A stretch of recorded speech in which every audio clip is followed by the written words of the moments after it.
yesterday, and I was telling him the same thing. Yeah. And he was saying you had camping this past weekend, huh? Yeah, I did. Was it in the area or was it somewhere else? It was at the UCM Merit Badge College. You know where that? I gotcha. UCM. I don't know if I know where that is. Yeah, it's in Warrensburg. Oh, a little ways out of town, huh? Yeah. Yeah. And then was the weather pretty decent? Yeah, it was a little chilly, but sounds like you survived it okay, huh? Yeah. Cool. And then that reminded me of something else like I said, I was talking to your dad, and he said you were camping this weekend, so he didn't get together with you, but he'll probably get together with you next weekend, I would guess. Right? Mm-hmm. Yeah, cool. I am going to stop it for a minute because I want to clear something up. Doug is applying good roads, good weather. When a Scientologist, Amber, this is Doug, my father-in-law with my son Huxley. This is the disconnection call. When a Scientologist is connected to someone that's not in Scientology and they're being, antagonistic, yeah, it's called good roads, good weather. And that's what he's doing. He's trying to talk about school. He's trying to keep in mind, Huxley is having to make this call. Doug dropped him. He never talked to him again. So instead of being like, hey, we haven't talked in a long time, how have you been? He's just making shit up so that he can keep the ball rolling. He's been trained to do this. Okay. I'm not going to stop again. We're just going to listen. Sounds good. Well, I've been thinking about you, and you probably heard Aaron Rodgers signed with the Jets. Yeah, he went to the Jets now, so. Yeah, I'm kind of glad for that.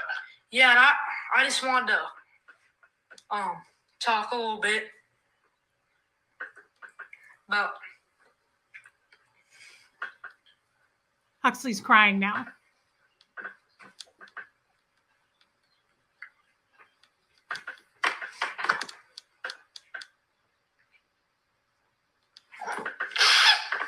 About something.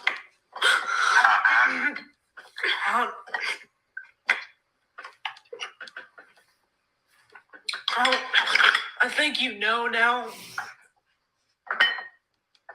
about all this going on. Not too much. Did you get my text? Well, I got it, but I was a little confused about it.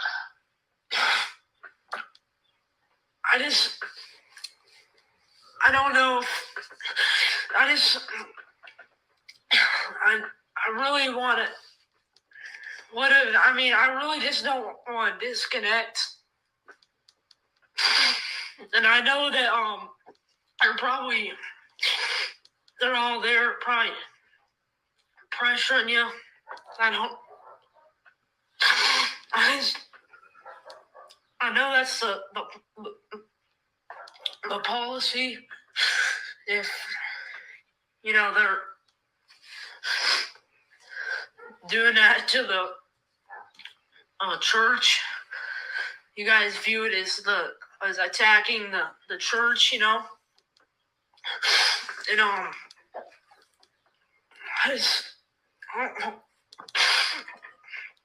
I really don't want disconnect, Well,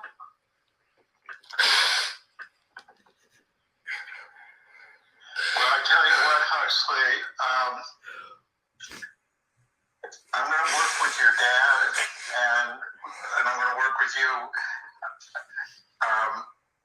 There's a lot of confusion in that area, but it can be worked out where you and I won't be disconnected, okay? Yeah. It's just, We'll work it out, and I'm going to work with your dad on it too, okay? okay, it's been on my mind for a long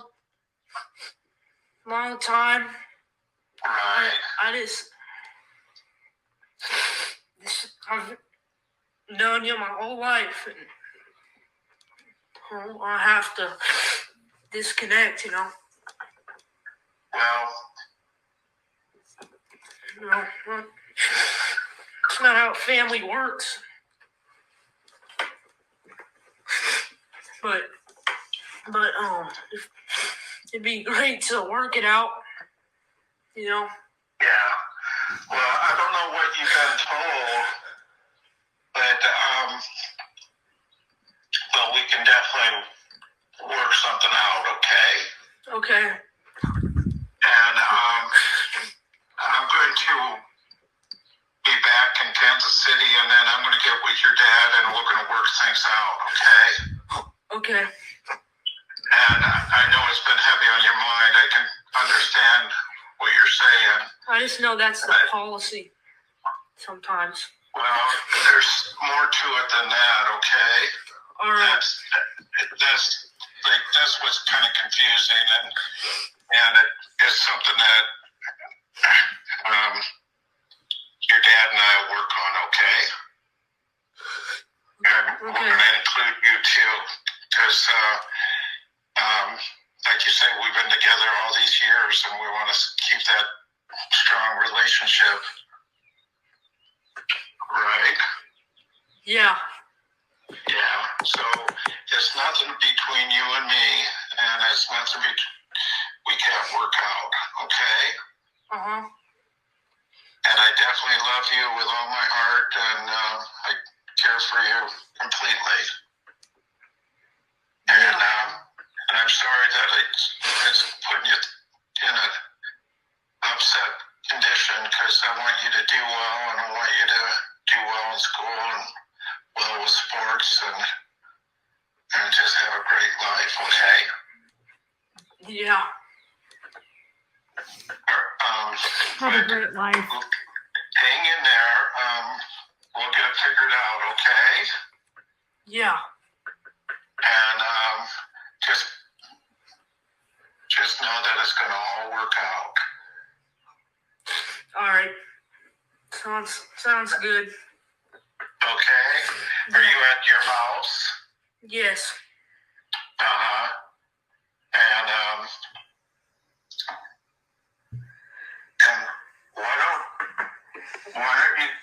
you can also call your dad and talk with him too, okay?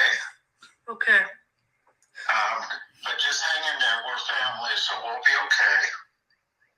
Yeah. Okay? Yeah, but sounds good. Well, thanks for calling. I know it takes a lot of courage to call, and I know I'm glad that you feel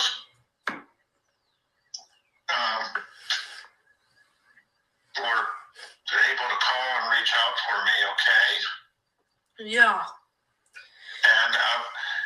And then keep me posted on how you're doing. I want you to do really good in school. Yeah, for sure. And I want you to do really good in your sports. And keep practicing. And then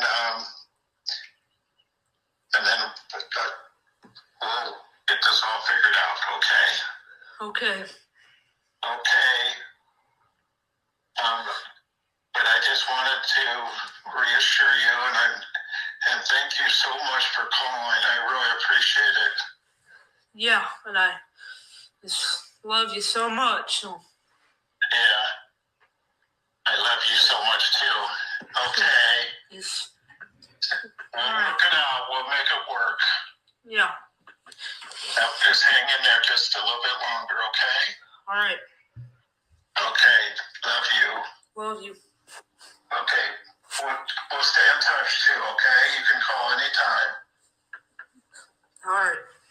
Will you call again when you get a chance? Sure. Okay. I'll be thinking about you, and I'll be back soon. All right. Love you. Bye-bye. Bye.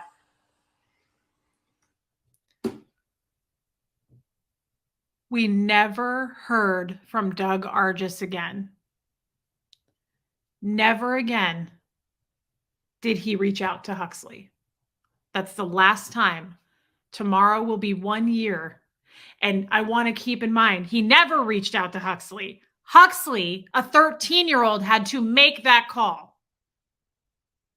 He had to make that call. Like when my dad disconnected from me, I reached out to him every single Father's Day. And I would say, I'm thinking about you. I miss you. I love you. And he would write me back and say, do not ever contact me again. And do not call me dad. Same thing. I was a kid. I was having to do that because the adult, the parent or the grandparent, did not make an effort. Doug gave up and never called Huxley again.